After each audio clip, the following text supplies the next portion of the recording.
राधे राधे दोस्तों, जय श्री कृष्णा। आप सभी भक्तों का आज की कथा में हार्दिक स्वागत है। भगवान श्री कृष्ण और श्रीमती राधा रानी की कृपा से आपकी समस्त मनोकामनाएं पूर्ण हो। आज आप सुनेंगे पौष मास की कथा का 10वां अध्याय। और पौष मास की कथा में आजकल आप सुन रहे हैं रामेश्वरम तीर्थ की महिमा, जिसमें आज आप सुनेंगे सेतु बंधन की कथा। यह सारी रोचक कथा आप आज की वीडियो में सुनने वाले हैं। तो कथा सुनने से पहले वीडियो को लाइक कर दीजिए, क्योंकि बाद में आप लोग भूल जाते हैं। और कमेंट बॉक्स में जय श्री राम जरूर लिख दीजिए। हो सके अगर आपको ये कथाएं अच्छी लगे तो अगर संभव हो तो वीडियो को शेयर भी किया कीजिए। और अब भगवान श्री राम का ध्यान करके इस पावन और परम कल्याणकारी कथा का श्रवण करते हैं। ऋषियों ने पूछा कि हे महाभाग सूत जी, अनायास ही सब कार्य करने वाले श्री रामचंद्र जी ने अगाध समुद्र में किस प्रकार से सेतु बांधा? सेतु तीर्थ में एवं गंधमादन पर्वत पर कितने तीर्थ हैं, यह सब हमें बताइए। श्री सूत जी ने कहा कि हे मुनिवर, पिता की आज्ञा से भगवान श्री राम सीता और लक्ष्मण जी के साथ दंडकारण्य के अंतर्गत पंचवटी में एकाग्रचित होकर निवास करते थे। वहां रहते हुए महात्मा रघुनाथ जी की पत्नी सीता को मारीच द्वारा छल करके रावण ने हर लिया। दशरथ नंदन श्री राम उस वन में अपनी पत्नी सीता की खोज करते हुए किष्किंधा में पंपा सरोवर के तट पर गए। वहां उन्हें कोई वानर दिखाई दिया। उस वानर ने निकट आकर श्री रामचंद्र जी से पूछा कि आप कौन हैं? तब उन्होंने अपना सब वृतांत प्रारंभ से ही उसको कह सुनाया। तत्पश्चात भगवान श्री रामचंद्र जी ने उस वानर से पूछा कि तुम कौन हो? तब उसने महात्मा राघवेंद्र को अपना परिचय इस प्रकार से दिया। मैं सुग्रीव का मंत्री हनुमान नामक वानर हूँ और सुग्रीव के भेजने से मैं यहाँ आया हूँ। वे आप दोनों से मित्रता करना चाहते हैं। आपका कल्याण हो, आप दोनों शीघ्र ही सुग्रीव के समीप चलें। बहुत अच्छा कहकर श्री रामचंद्र जी हनुमान जी के साथ सुग्रीव के समीप आए और सुग्रीव ने उनके साथ अग्नि को साक्षी देकर मित्रता स्थापित की।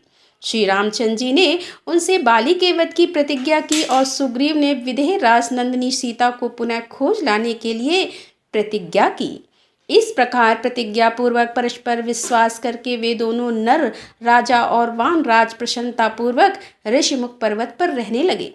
श्री रामचंद्र जी ने सुग्रीव को अपनी शक्ति का विश्वास दिलाने के लिए दुदंभी दानव के शरीर को शीघ्र ही पैर के अंगूठे से मारकर अनेकों योजन दूर फेंक दिया तथा एक ही बाण में 7 लात बीध डाले। यह सब देखकर सुग्रीव के मन में बड़ी प्रसन्नता हुई। उन्होंने श्री रामचंद्र जी से कहा कि हे रघुनंदन, मुझे इंद्र आदि देवताओं से भी भय नहीं है, क्योंकि आप जैसे अत्यंत पराक्रमी वीर मुझे मित्र के रूप में प्राप्त हुए हैं।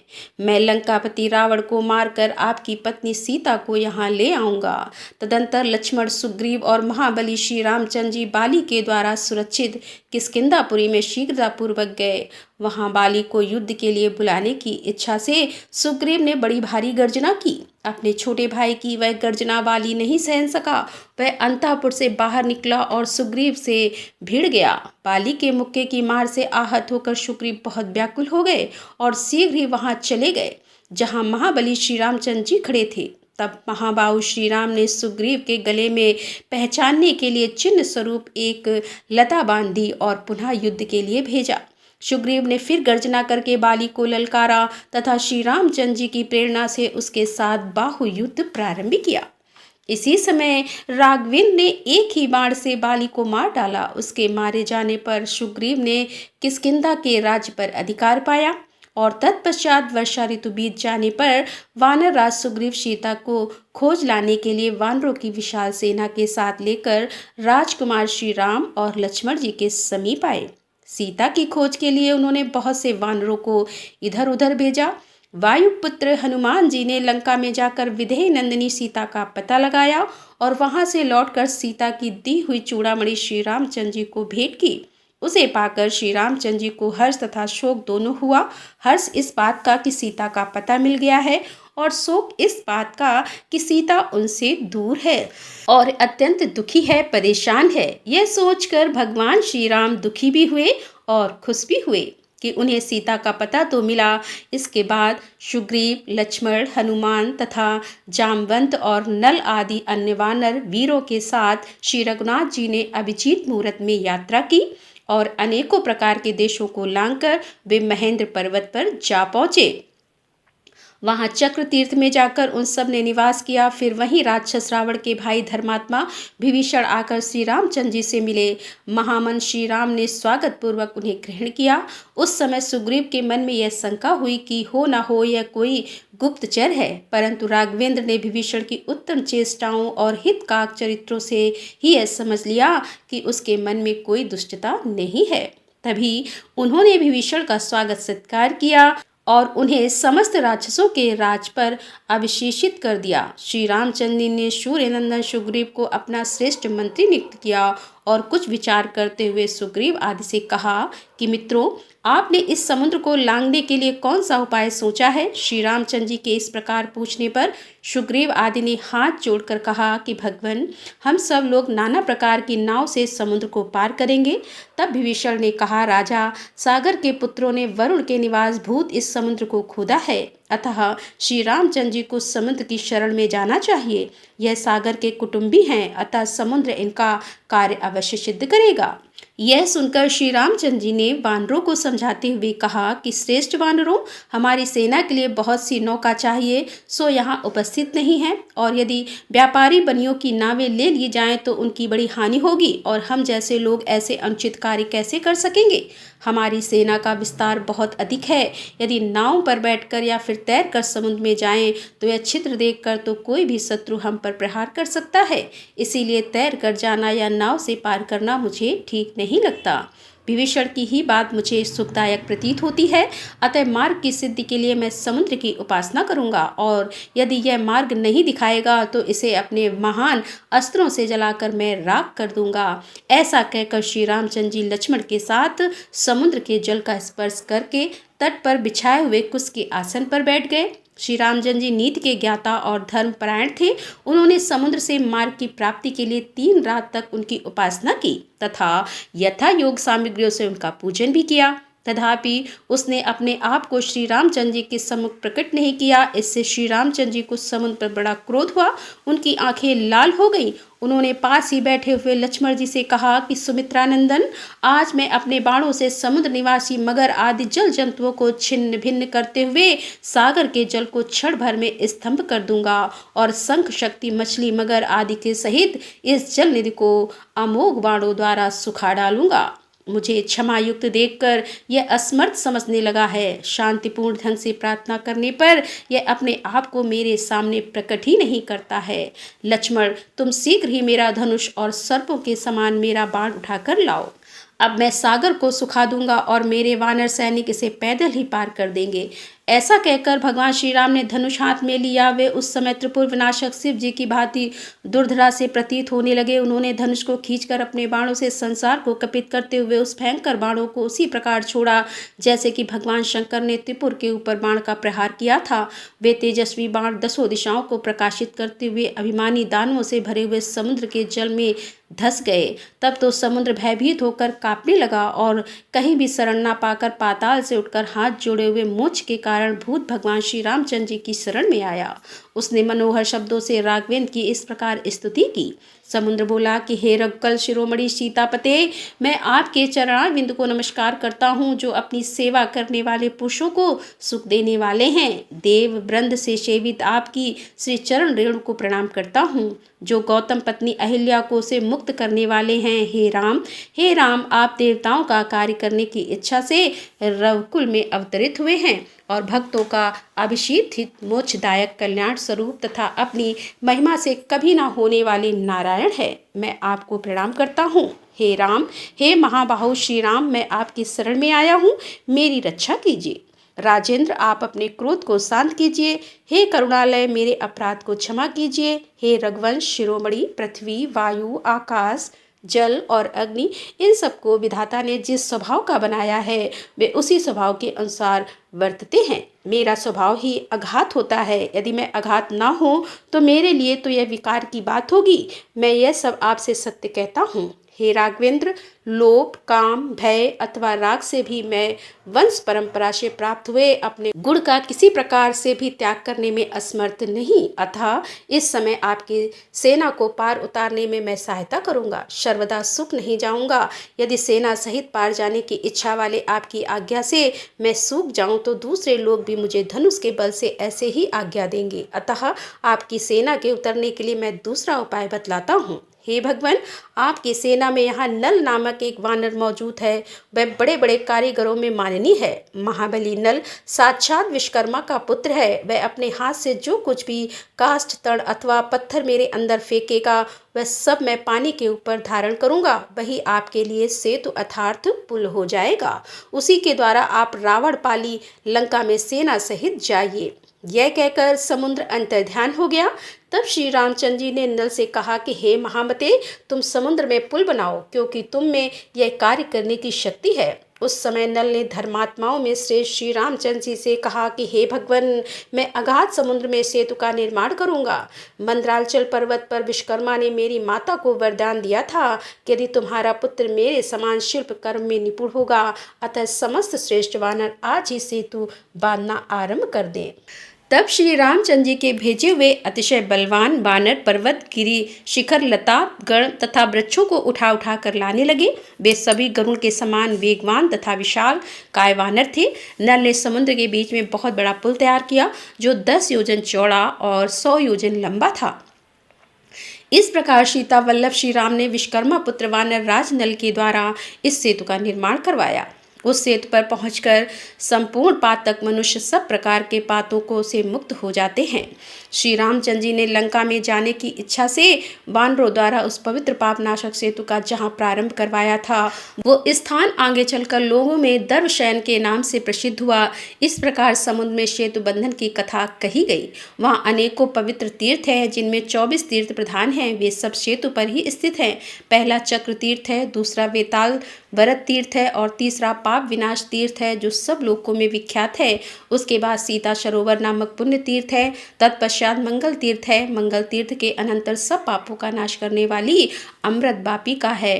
फिर ब्रह्मा कुंड, हनुमंत कुंड, अगस्त्य तीर्थ, राम तीर्थ, लक्ष्मण तीर्थ, जय तीर्थ, लक्ष्मी तीर्थ, अग्नि तीर्थ, चक्र तीर्थ, शिव तीर्थ, शंख तीर्थ, यामुदिकी गया और तीर्थ, कोटि तीर्थ, साध्यामृत तीर्थ, मानस तीर्थ तथा धनुष कोटि तीर्थ है। हे विप्र, यह सेतु के मध्य में स्थित प्रधान प्रधान तीर्थ बताए गए हैं जो सब पापों का अपहरण करने वाले हैं। जो मनुष्य भक्ति पूर्वक इस प्रसंग को पढ़ता अथवा सुनता है वह आनंद विजय प्राप्त करता है तथा परलोक में भी उसे पुनः जन्म का क्लेश नहीं उठाना पड़ता। जय श्री राम।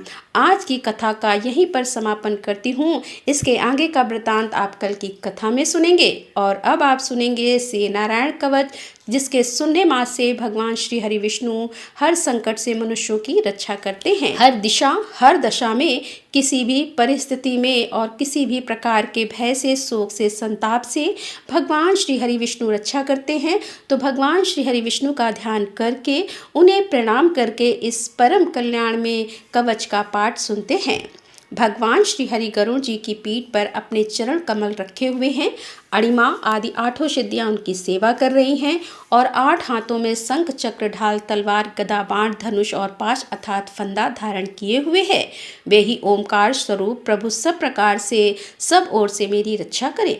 मत्स्य मूर्ति भगवान जल के भीतर जल तंतुओं से और वरुण के पास से मेरी रक्षा करें।